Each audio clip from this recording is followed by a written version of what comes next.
సరే, మన అన్న తిరుపతి నుంచి అయితే వచ్చారండి. ప్రతి వారం అయితే వస్తుంటారు. అన్న మీ పేరు మర్చిపోయినా. నమస్తే అన్న, నేను అజీజ్ భాష అన్న. నమస్తే అన్న. మాది తిరుపతి నుంచి వారం వారం జీవాలకి అయితే వస్తుంటారు. ఇదేనా బండి మనది? ప్రతి వారం వస్తా ఉంటాం. ఎన్ని జీవాలు పడతాయి దీంట్లో? 60 జీవాలు ఈ పొద్దుగడ కొన్నాము. 60 జీవాలు. అన్ని మేకపోతులు పొట్టేళ్ళు కొన్నాము. తిరుపతిలో కూడా సంత జరుగుతుంది శనివారం రోజు. మీకు ఎవరన్నా కావాలన్నా కూడా తిరుపతి కూడా వచ్చి తీసుకోవచ్చు. లేదు మీకు అవసరం అంటే తిరుపతి 10 కిలోమీటర్ల చుట్టుపక్కల ఎవరన్నా ఉంటే నా టెలిఫోన్ నెంబర్ చెప్తాను, టెలిఫోన్ చేయండి. మీకు కావాలంటే ఇంటికాడ కూడా ఉంటాయి, ఎప్పుడు ఉంటాయి. ఇంటికాడ 100 జీవాలు ఉన్నాయి. 100 ఉన్నాయి. ఇప్పుడు ఫంక్షన్లకు కానీ మటన్ గిటన్ ఇస్తాం. మాంసం కానీ కొట్టిస్తారా? మాంసం కూడా కొట్టిస్తాం. 700 రూపాయలు కేజీ.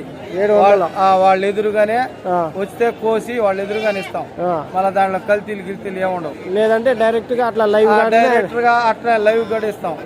వాళ్ళకి పై సామాన్లు ఉండేట్టుగా ఇస్తాం. ఎవరైనా కొనుక్కొని పై సామాన్లు ఉండేట్టుగా ఇస్తాము. మేము ప్రతి మంగళవారం రోజు ఇక్కడికి చేసుకొని పోతాం. ఈ పొద్దు పొట్టేళ్ళు కొన్నాము. లోపల మేకపోతులు ఉన్నాయి, పొట్టేళ్ళు ఉన్నాయి. అన్ని 60 జీవాలు కొన్నాము. మీరు ఇంటి నుంచి తీసిపోయి తిరుపతి సంతలో అమ్ముతారు. మా కూలి మేము తీసుకుంటాం. నేను ఈ CKS ఛానల్ ముందు అన్నది ఉండింది. ఆ ఛానల్ మనది కొన్ని రోజులు ఆపేసినారు. ఆ ఛానల్ చూసి అప్పటి నుంచి వస్తాను. ఇప్పుడు మళ్ళా కొత్త ఛానల్ పెట్టినారు, CKS న్యూస్ అని కొత్త ఛానల్. దీన్ని సబ్స్క్రైబ్ చేసుకోండి ప్రతి ఒక్కరు. దీని గురించి, వ్యాపారం గురించి అన్ని బాగా విమర్శగా చెప్తారు ఆయన. ఏ సంతల్లో అంతా తిరిగి ఇన్ఫర్మేషన్ ఇస్తాడు.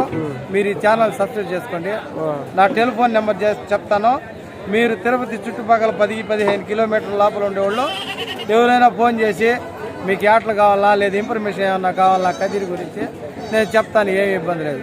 నా టెలిఫోన్ నెంబరు 733-70-66-453. సరేనా అజీజ్ అన్న, నమస్తే అన్న. నమస్తే, థ్యాంక్ యూ.